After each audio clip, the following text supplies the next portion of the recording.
Good evening, darlings. You came back. We knew you would.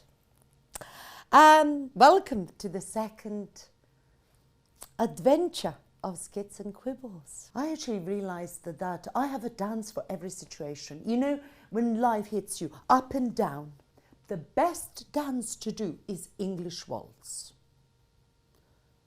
One step forward, one step side, close. You know, life is a bit like cha-cha. You know, if you're taking 2 steps back, it's not really, you know, you're not falling or failing. You're just dancing a cha-cha. There is a dance when I'm facing very important point every day, getting out of bed. Getting me out of bed is actually passo doble. And I'm doing my arms, my flamenco arms, and I'm doing my, you know, in passo doble you actually have to hold the posture a bit like that, like you're holding 50 pence between your butt cheeks. I like to imagine that I'm holding a £2 coin there because I like to add better value. Are we ready for our first act, our performing artist, for this fabulous occasion, for this fabulous adventure? Please welcome to the set one of my favourites, the Dark Sugar! Woo-hoo! I'm an English queer Australian, which means that I positively hate myself. Yes. And I'm better than you in a relaxed way. Yeah. Well, back in Australia, they just call me a total country boy. Oh! Yeah. Yeah. You see, I'm like country folk. I'm as tough as nails, but mine is 9 inches long. Woo! Yeah, I grew up in 90s Australia talking about nines. And, you know, the barbecue's superb. The homophobia and racism, second to none. Really. We actually thought that bisexuals were a computer virus. You know what I'm saying? Like dangerous, unpredictable, very sticky on the keyboard. Yeah. I had to hide my gayness, you know, as a working class kid, deeper than a queen's nutsack. Even Narnia was like, sorry, where is this closet? So, yeah, let's talk a bit about my favourite topic, me. Yeah.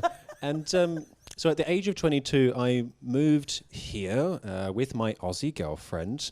And, you know, this is before the moustache. I didn't know my elbow from my ass. And we thought together we were going to have like the kids, house, job. I was actually just left with sequins, wine and a knob. So if you just take the camera and kind of zoom into Kent, the Garden of England.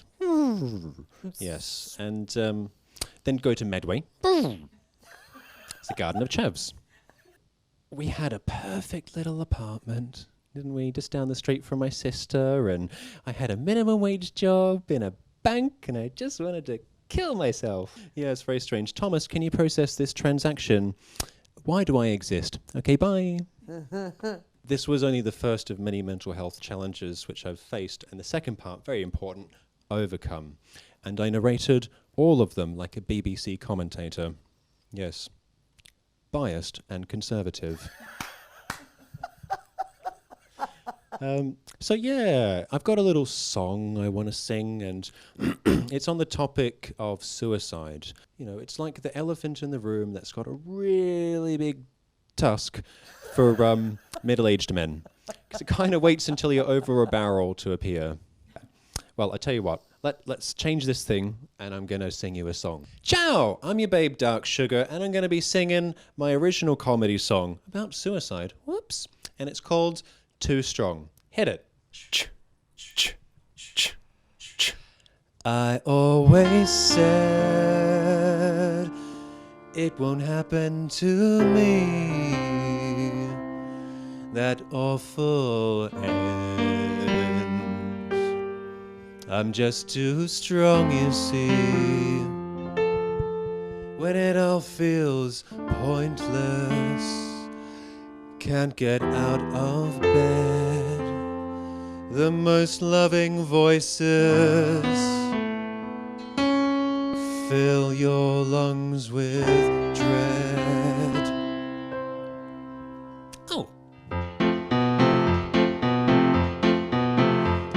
a knife, take a pill, make a wish, write a note. Any old method you please. There's always a road to freedom. It's right under your sleeves. Take a break, have a chat, take a walk, pat a cat. Any old method you choose. There's always a road to freedom when you've got the blues. I always said it's not an option. Choose to be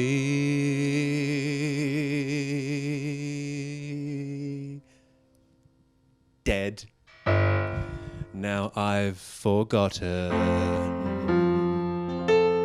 Hit it.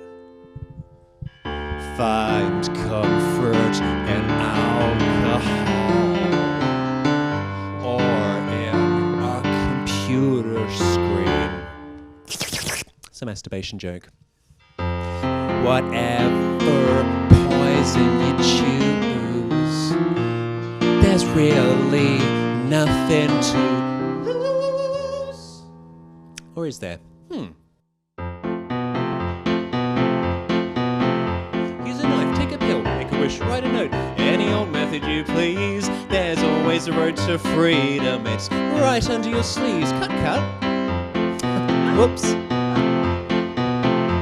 Take a break, have a chat, take a walk, pat a cat. Any old method you choose. There's really no need to end it when you've got the blues.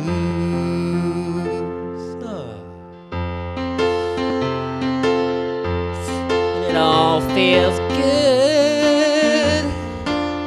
You must embrace it.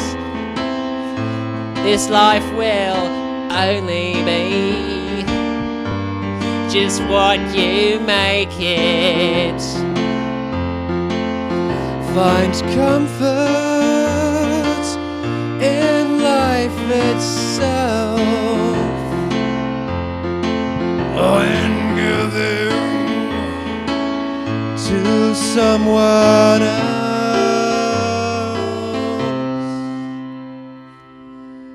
Do the thing you love, or perhaps some big drugs. You know? Use a rope, take a jump, take a walk and die. Kids off the car and drive off the cliff. Have a wank, use a bag, overdose and die. Whoops. Head in the oven and turn on the gas. Oh, there's a chicken in here. Any old method you please. There's always a road to freedom. It's right under your sleeves. Cut, cut. Whoops. I always said it won't happen to me. No, no, no, no. That awful end. Because I'm just too strong. You see, that awful end. I'm just too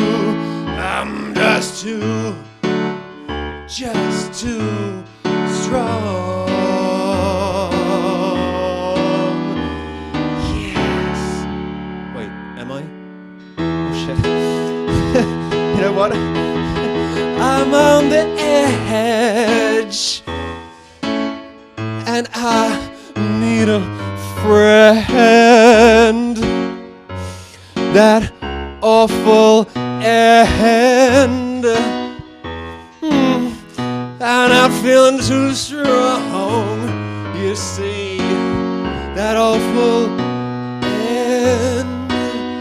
No, baby, I just kinda need a hug. I don't wanna end up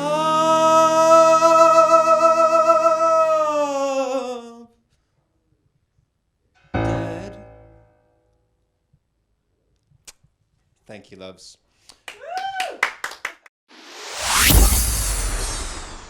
In the ideal world where people would be dressing, speaking, thinking, anything totally free, what do you see? What do you hear? What do you feel? what is that ideal world? Because you alluded to it. You know, you dress the way you dress, and it's your artistic expression, really.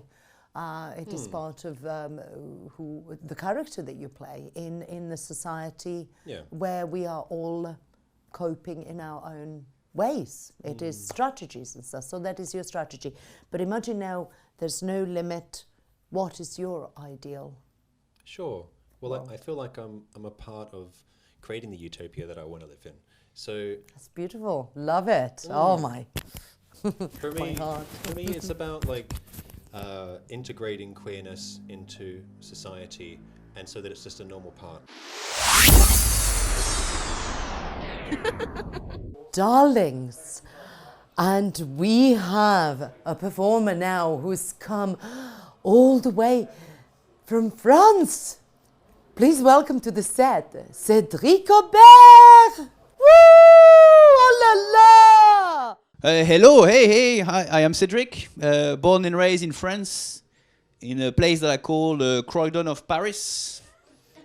For people, if you're watching from the US, it's the Baltimore of France. I was born over there, but I lived all my adult life here in England, which makes me a frog and a roast beef. A frost beef. I think after so long, I got the best of both worlds. I am arrogant, but I keep on apologizing about it. I think I'm better than all of you. Sorry. I also now queue. More importantly, I stay in the queue. But whilst I am in the queue, I'm thinking, queue. I had a funny upbringing. When I was 10. The doctor, he told me that I was obese. He said, if you carry on like this, you're going to have high blood pressure, cholesterol, and diabetes. So the 10-year-old me asked him, how do you cook it, doctor? Because it sounds delicious. I want it all. Give me. With olive oil, a bit of butter, you know, salt, pepper. I remember I will come back from school. I will go in my room to play with my G.I. Joe toys action figure. G.I. Joe, Jojo. You know, I would play for hours. I would play like, take that, punch kick, punch kick, punch kick, pa, pa, pa, pa, pa. No one is looking, let's kiss. Don't you think it's a bit gay? Oh, shut up, kiss me. French kiss. Oh man, I would play for hours with these toys. Hours. Till my mom threw them away. I was only 17. Just a boy. And I thought maybe it's time, just maybe it's time to get out of the house and find a girlfriend, maybe, you know. And I tried, but I was not very good with the ladies. But when I came here in England, it changed. It changed. Every single people was telling me French accent. Sexy. I believed it. So I went into a pub one day, and I saw someone that I like, and I went to talk to her, and I did what at the times was a very, very attractive walk.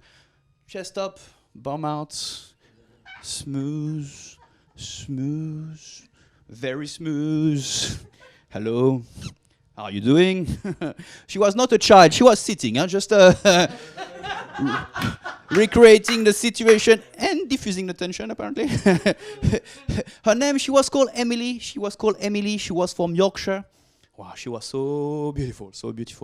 Emily, she was hot, and we had the most passionate relationship for 3 months. But she broke my heart. Ultimately, she broke my heart. And I wanted more Emily in my life. I really wanted more Emily in my life. So I went all through the United Kingdom, everywhere. I went in Leicester. I went in Worcester. I went in your sister. Sorry. I ultimately met the person who is my wife today. We've been married 15 years. And 15 years, you didn't know, but 15 years is the year of crystal. And the tradition is to bring something of crystal to your wife, to your partner. So I decided to take it one step further, and I brought crystal home. A very talented lap dancer. Surprise. No, I didn't do that. But I could have. But it's important, guys. If you're in a relationship, it's very important to keep the spice in the bedroom. We try quite a few things. We try bondage. Highly recommend it. Make sure she unties you before she goes to work. Longest 6 hours of my life. Open marriage is not for everyone. My wife is having a great time. Me, not so much. Leaves me with porn. I don't like porn that much. I find it sad. He also leaves me with a sticky hand and a bitter taste.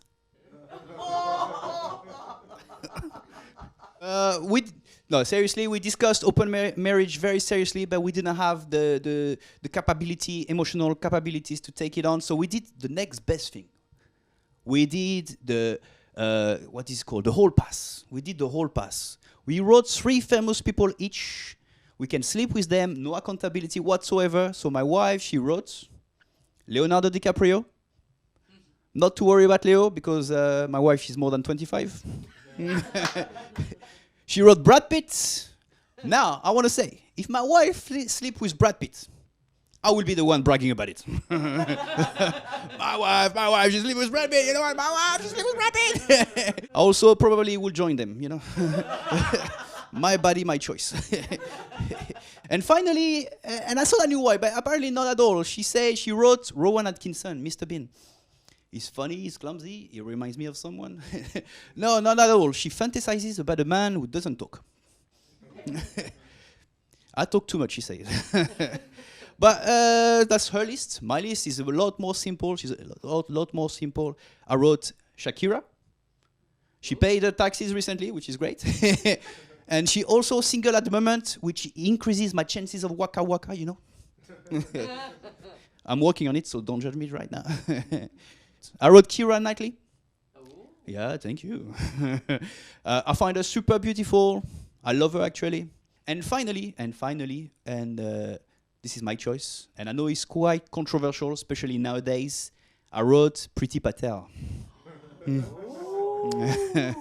But hear me out, you know. I find her she's super pretty. She has beautiful face. She has all the shape where I like them. She look rough and tough, my kind of woman. The kind of woman that would spank you really hard and send you all paid for on an exotic country. Cedric. Yes, ma'am. Amazing, amazing. You can be funny in one language. You can be funny in another language. Yes. And so your mother tongue is French. Absolutely, yes. And do you think in French or do you think in English? I tend to think and dream in English now. Yes. Right. So do you make love in French or do you make love in English? Oh, that's a very good question. French, obviously. So you are a bit of a manipulator of a situation to your advantage. So your key message there, even though, yes, the jokes come to you, you know, you think in English when you make jokes. Yeah, you know, it's usually I think of my jokes when I'm in the shower, so they just come like an epiphany.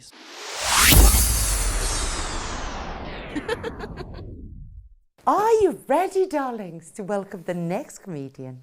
And he comes all the way from London. Please welcome to the set, where's Defoe? Yay! So, how are we doing, people? Yeah! That's what we like to hear. That's what we like. You know what? That response right there, that's one of the main reasons I love doing stand-up. Because where else can you ask the question, how are you? And woo is acceptable. Where? I don't know, maybe a crack house? But in normal life, where are you going to, like, you can't do that in the office, can you? You can't be by the printer. Oh, good morning, Dawn. How are you? Whoa! I was thinking about this recently. I was thinking about school. Because I feel like teachers are their own species. Like, they've got their own language. They've got their own slang with each other. Like, a teacher would never say thank you to another teacher. Instead, they'll say something like, you're a star. And there's me flipping through my textbook, a star? Huh, must be a red dwarf. Teacher would never say free child labour. Instead, they'll say something like, sorry to interrupt, just looking to steal a couple of big, strong boys. any big strong boys here who'd be able to help out with a secret task? Here's one we can all relate to. Everyone had that teacher that acted like leaning on your chair was the equivalent of freebasing cocaine. You're in class, you're bored, you're like, let me lean on my chair, no big deal, right? And at that exact moment, the teacher will disappear from the whiteboard and reappear next to the window. You remind me of a boy I once knew. Timmy, I think it was. Oh, yes. Chipper chap, old Timmy. Always swinging on that goddamn chair. Reckless. Until one day, he smashed his head on the table. Did he die? He wished. The blunt force trauma made it so he couldn't pass a single exam, which we all know is the most important thing in life, isn't it? Yes. He grew up jobless and poor. Things took a turn for the better for Timmy. He met his wife, Lily. They had 3 children. They were happy. And then all of a sudden, BAM! AIDS. And there's nothing funny about that. His wife took the kids from the house and he spent the rest of his days alone. Is that what you want? Is that what you want? Stop swinging on the chair. And you never believe him, do you? You go to your friend, you're like, that story's not real. That story is real. How do you know, sir? Because I'm Timmy. I'm Timmy. Oh, God, no. What have I done? Oh. Lily, no. Oh, God, the children. Oh, fuck. Are you all right, sir? Woo! Woo!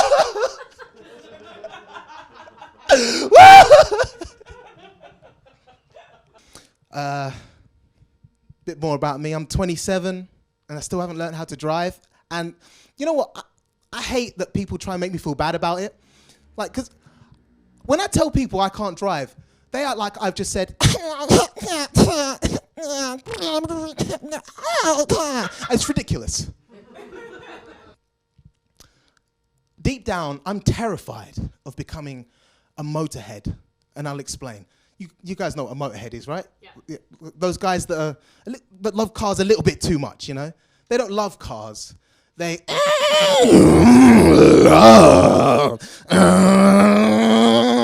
love cars. All they think about is cars. All they talk about is cars. It's literally all they car about. And you know what? I don't respect it.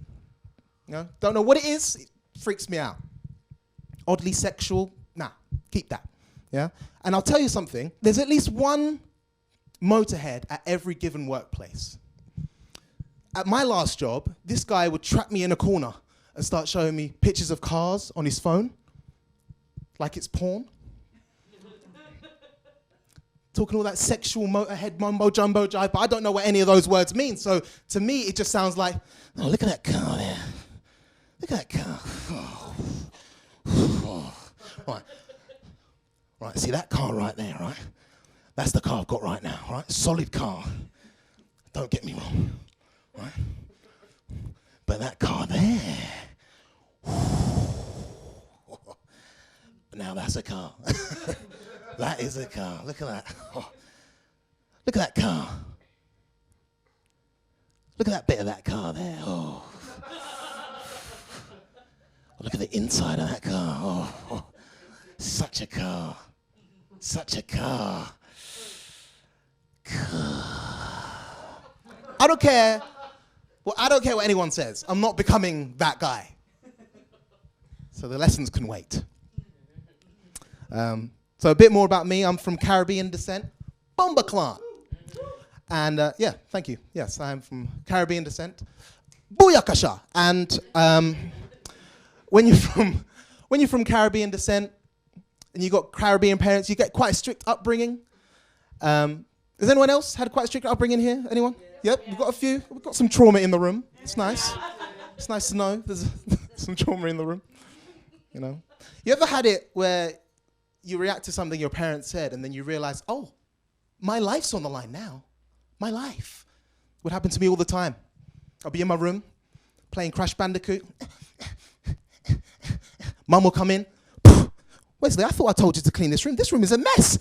Get off that game and clean it now. All right, Mum, after this level. No, I said now. But it won't save. It won't save. You turn it off or I'll turn it off. And all I could think to do to get myself out of that guaranteed death sentence was to just act like I was beatboxing the whole time. It's just...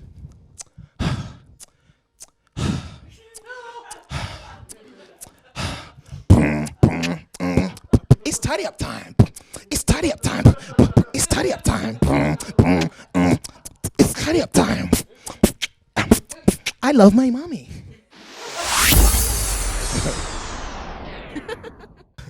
Now, 27 years old. Yes. How big is your trauma? Yeah, I mean, it's... I don't know. I think trauma is only trauma when you realise it's trauma. Mm-hmm. You know? Yes. So, you know, it can be someone having something bad happen to them and then they share it with their friends as though it's normal. And then they're like, whoa, that's not normal. Then it becomes trauma. So as far as like my parents and stuff like that, it's pretty standard. It hasn't really affected me consciously. So yes. Yeah, and I love them. They love me. Like I don't want the social services come around. I think I'm a bit too old for that anyway. Yes, yes, you are. Bit too late. The government. Too late just a bit to too blame late. your parents for the rest of your life. Yeah, should have called them sooner.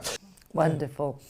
And if you were to change one thing about your inner dialogue throughout your long 20 and mature 27 years, what would you change right now? About my inner dialogue? Mm-hmm. I would say I would bring freedom into the equation earlier in my life, in terms of how I want to live my life and my purpose is thinking about it a lot earlier and thinking like, how is it that I want to spend every minute? Because in the beginning parts of my life, I wasn't really spending much time on that question. So really asking myself like, what is it that brings me joy, and how can I really like position myself in a way that would allow me to be in that space as much as possible. And as always at Groovie Bunch, we attempt to balance things in the industry. We know from last time that less than 20% are women. Well, tonight it's pretty much close to 50%. We've got 50% women in the studio. Woo, woo, woo! So, let's go with our lovely first lady of the night. Well, one of them is a host, one of them is a producer, so you don't see, one of them is invisible. But please welcome to the set, Audaciously, Marc! Oh, fantastic. Thank you. Thank you. It's great to see all of you here tonight, because if you think about it, up until last year, we were still subject to the lockdown restrictions. Do you remember? Yeah, completely ruined my love life. I mean, it wasn't good before, but it was even worse afterwards, you know what I mean? I mean, have you any idea what it's like to have to make yourself breakfast in bed and pretend to be surprised the next day? No, it's not easy. I mean, don't get me wrong, I have tried to put myself out there. I've been on all those dating websites, Plenty of Fish, Tinder, all of those. In fact, some of them have been a bit like you, sir, making eyes at me, playing hard to get. Yeah. I mean, what has the world come to when you can't even go down to the park and pull the local alky? Do you know what I mean? No, I did. I tried it the other day. Gave him the sexy walk. I even gave him the slut drop for extra measure. Yeah. He just ran right out the park and left his bottle. Do you know what I mean? So once again, I was left drinking alone, contemplating my life choices. But I am trying to adjust to this post-COVID lifestyle. It's really hard because everything's changed. You know, like the whole shopping experience. Because listen, I went in Poundland the other day, and Poundland ain't Poundland no more. Now, I know you shop at Waitrose, but, you know, just bear with me. I picked up 5 items, barely got changed from a 20. Can you believe that? Because I think they should rebrand and just call themselves Lucky Dip or something like that. Never know what you're going to get. And I don't like the bigger supermarkets, do you know what I mean? because they've got all those self-service checkouts, and I don't like it because that machine tells everyone your business. Do you know what I mean? It's true. I was trying to pack my shopping away the other day, and it said, unidentified item in the bagging area. And before I know it, the shopping assistants, they came over checking my bags. It's like you can't even nick nothing in peace no more. Do you know what I mean? It's not right. Don't judge me. Don't judge me. I've been reflecting. Does anyone else do this? Do you take an audit of your life and try and improve? Yeah. Lying bastards, they don't. But I do.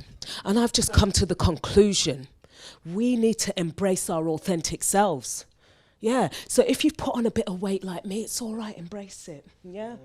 You've got grey hair on your head, it's okay, don't dye it. I've got a few grey hairs, you can't see them here, but down there, it's like a skunk. Yeah. Because that's what they say, innit? It's okay not to be okay.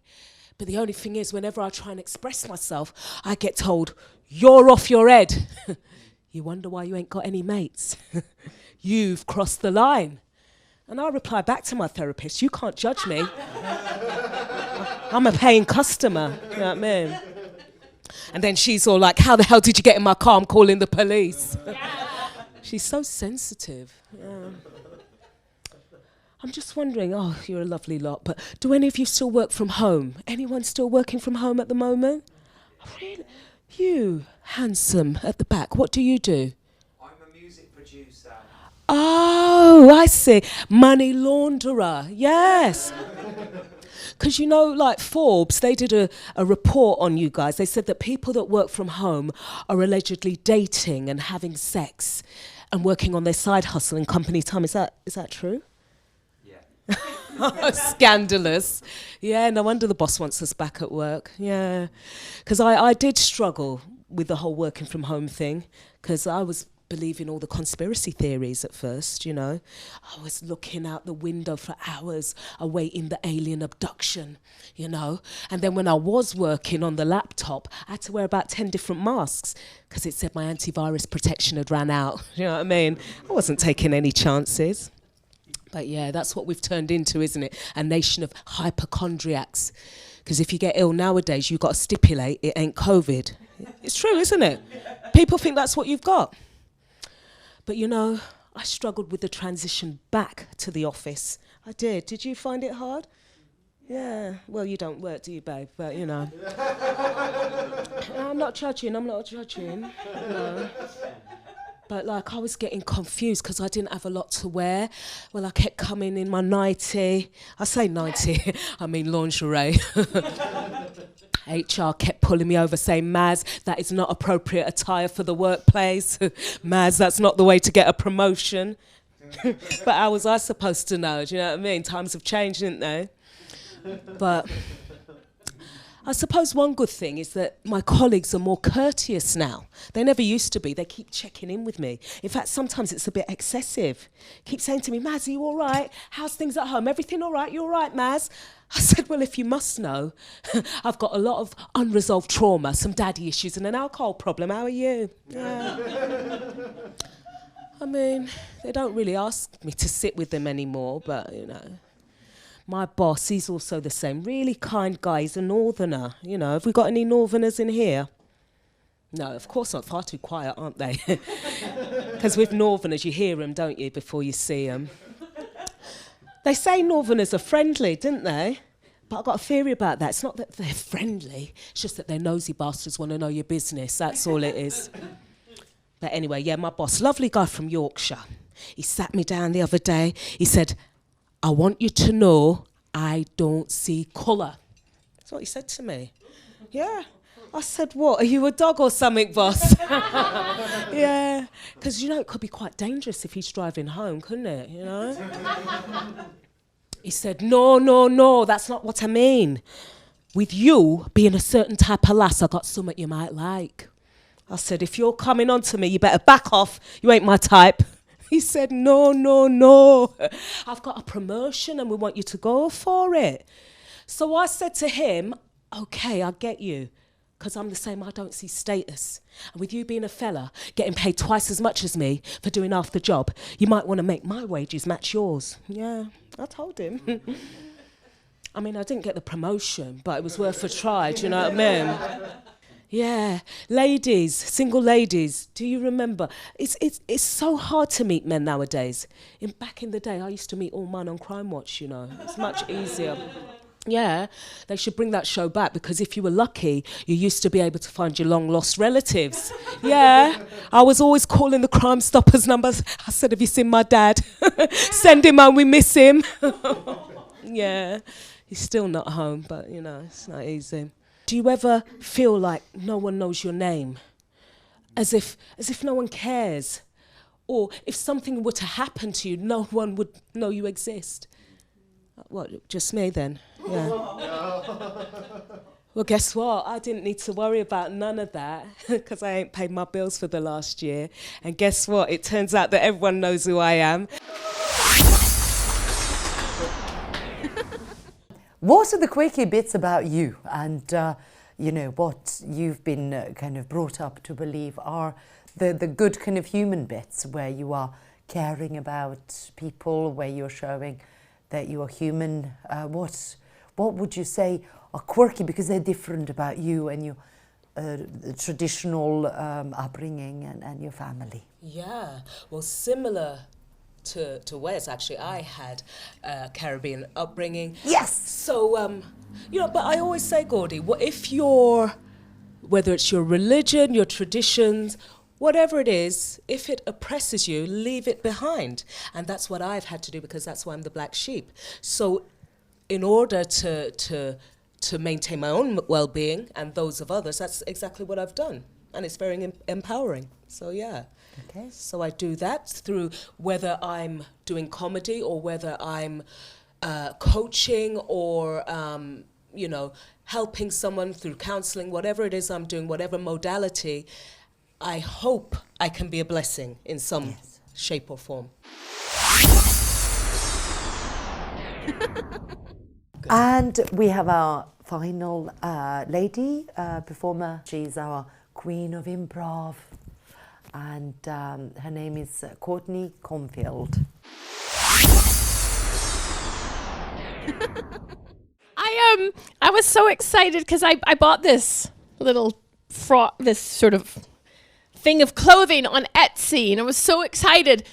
But now when I look in the mirror, I think I look a bit like Fred Flintstone. But that would explain why I'm getting attitude from my Hoover. But speaking of clothes, as every good woman does leading up to Christmas, I was looking for an elf costume. Not that. No, I do elf gigging around, so I help local Santa Clauses with their Christmas duties. Now, this is the thing I find with most things that involve costumes with women. Every women's costume is sexual. Now, Halloween, yes, we got the sexy nurse, the sexy doctor. You don't get sexy accountant, though. But I think there's scope for that. It's like, would you like to know what's between my spreadsheets? Do you want to split some cells with me? All the men's elf costumes are like, hey, hey, hey, look at me. I'm a wacky elf. All the women's elf costumes like, oh. Do you want to stuff my stocking? This is the extent at my age of sexy. Are you ready for my sexy? Oh, yeah. Okay, men, get the ice water ready just in case.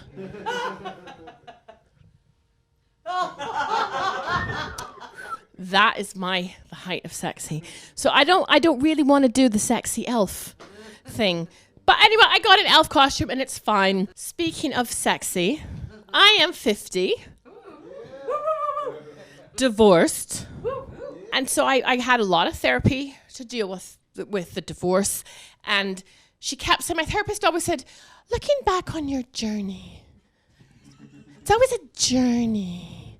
I said, no, it wasn't a journey. It was a real replacement service. Would you have done anything differently when you got divorced? I said, yes, I would have divorced a banker. But on that mental health note, I do have a lot of neurodiversities, so this is all true. I'm not punching down for the sake of a joke. This is my life. So I have ADHD, and I had it before it was cool. I was diagnosed in the 80s. And everyone was like, what is that? I was like, huh? Oh, you poor thing. I'm like, I got prescription amphetamines. My performance in phys ed went through the roof. Helped me run really fast. But basically, people say, well, what does it mean when you have ADHD? I'm like, okay, so put it in simple terms. If I was a criminal, I would be part of a disorganized crime ring. I have dyslexia and OCD. And sometimes with the dyslexia, OCD is COD. Now, OCD, people are like, oh, that's a really... That can be quite a debilitating anxiety disorder. I mean, how do you feel about that? And I say, well, you know what? It's actually okay because I don't need to pay a lot of money or sign a lot of waivers to get an adrenaline rush. No. All I need is a few intrusive thoughts, and I also just need to be halfway to work and convince myself I've left the coffee pot on and I am alive. Bad adrenaline surge. Whew. God. I'm also lactose intolerant. That's not a neurodiversity. I'm lactose intolerant. After I had my third child, I became lactose intolerant. And I joke and say it's because he's the milkman's child and it's my punishment. He's not. But anyway, it was the postman's.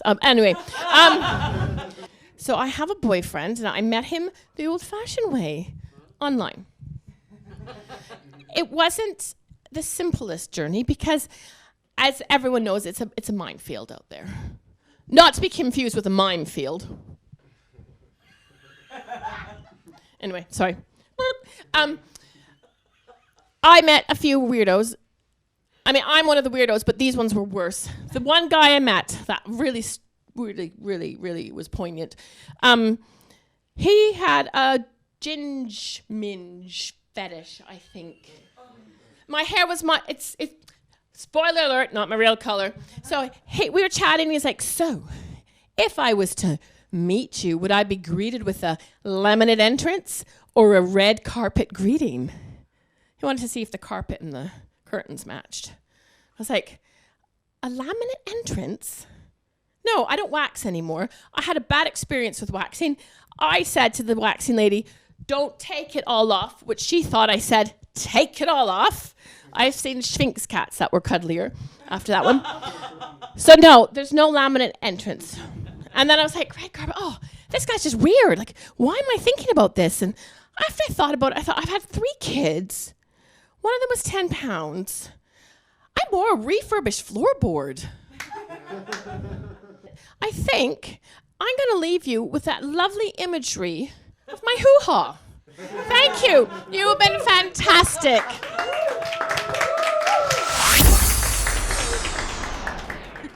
So, divorce. Yeah.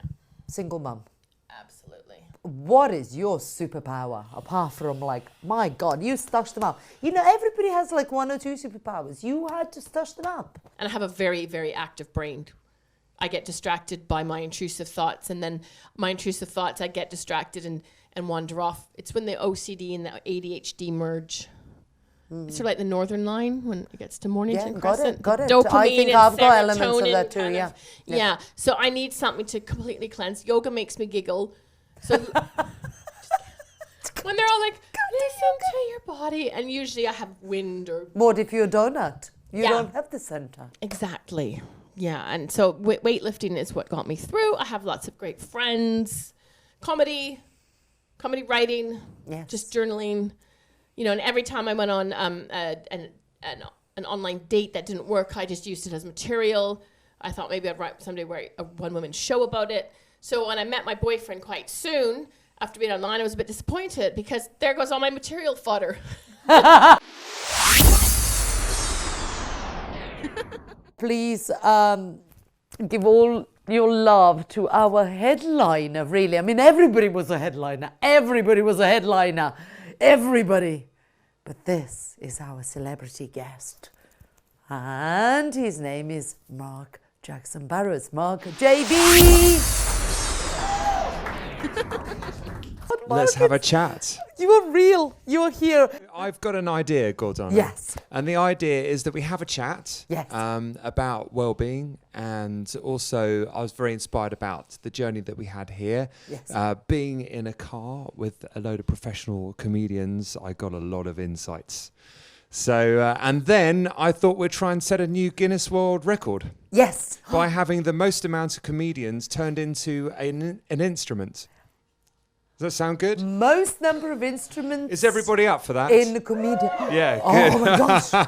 And how do we apply for the Guinness World of Records? Because there Oh, are, you can do that afterwards. It's extensive paperwork, but I'm sure it'll be no problem. we would love that. Yeah, fantastic. Yeah. How do you reach that level of understanding with somebody when it just time is relative? You know? Being able to do this. Yeah. I'll do it in the opposite direction and 3 times as slow. Because it's fun, right? and if you're doing that, time is actually different to when you're being serious and all the chaos is just getting at you. Yes. So, yeah, time is elastic or it just doesn't exist at all. Mm-hmm. Sometimes a minute feels like an hour, sometimes an hour feels like a minute. And how do you enjoy the present? How do you bring it more? How do you embrace it more? What would be your little tricks of trade? Community, Mm-hmm. getting to know people, Mm-hmm.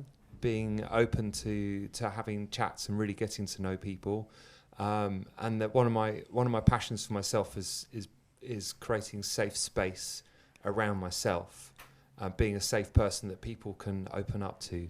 And the more successful I'm at that, people are just opening up more and more with their life traumas, and I find a good space to be in there is neutrality. So I used to be a complete rescuer.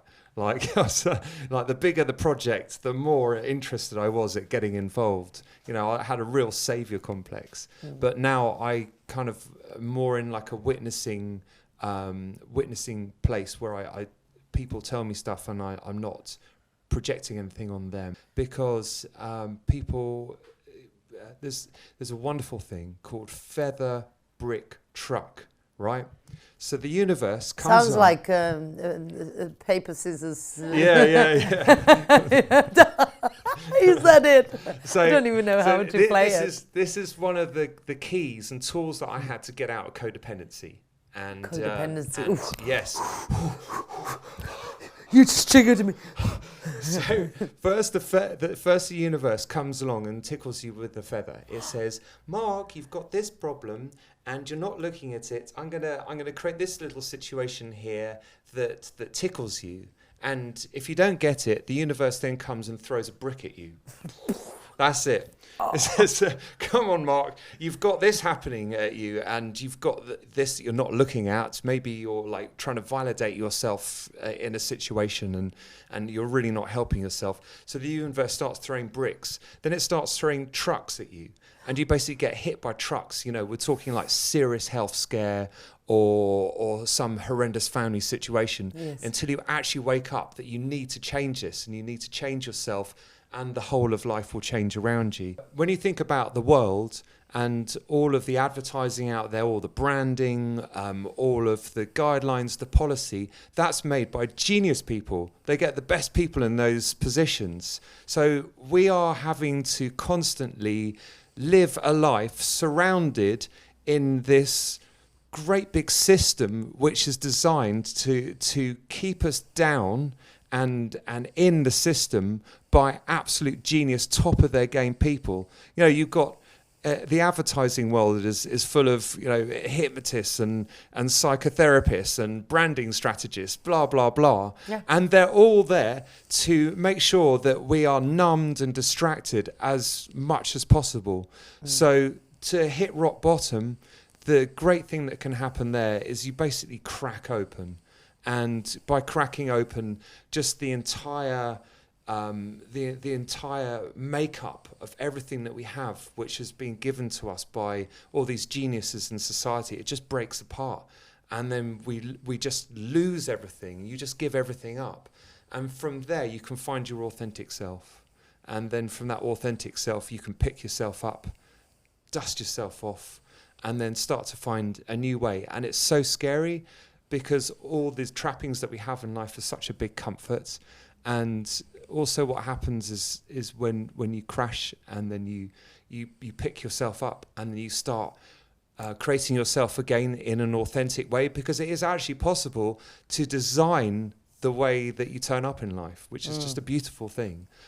The scary thing, though, about doing that is that the entire environment around you starts changing.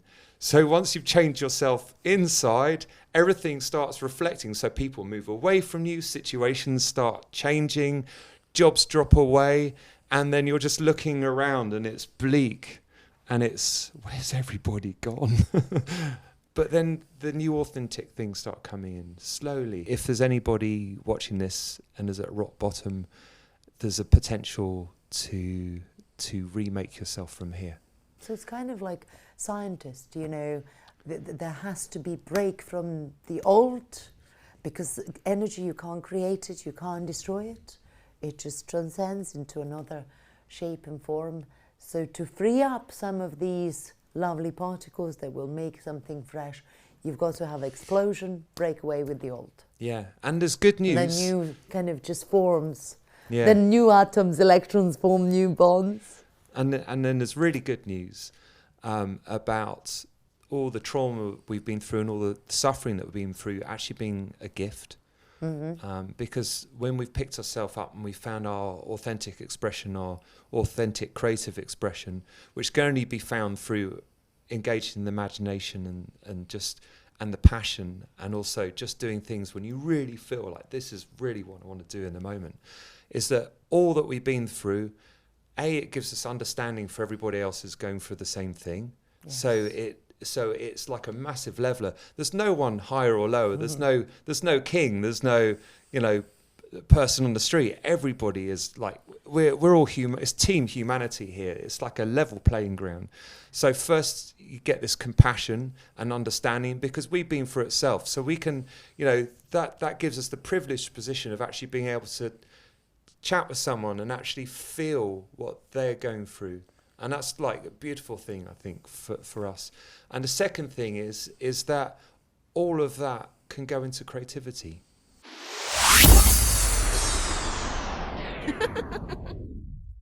So we have here 5 professional comedians, and we'll be going for the first Guinness World Record of creating an instrument from 5 professional comedians. So can I start with you? Could you just go dum, dum, dum? That's it. And can you go gang, gang, gang, gang, gang, gang, gang, gang, gang, gang, gang, gang, gang, do, do, do, do, do, do, do, do, do. Dong, dong, dong, dong. Dong, dong, dong, dong.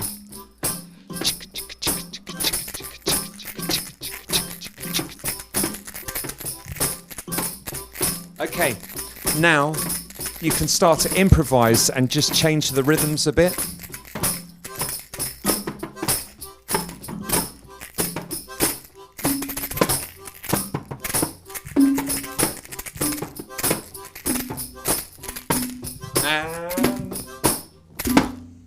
Ladies and gentlemen, please give it up for our wonderful professional comedians. Thank you very much.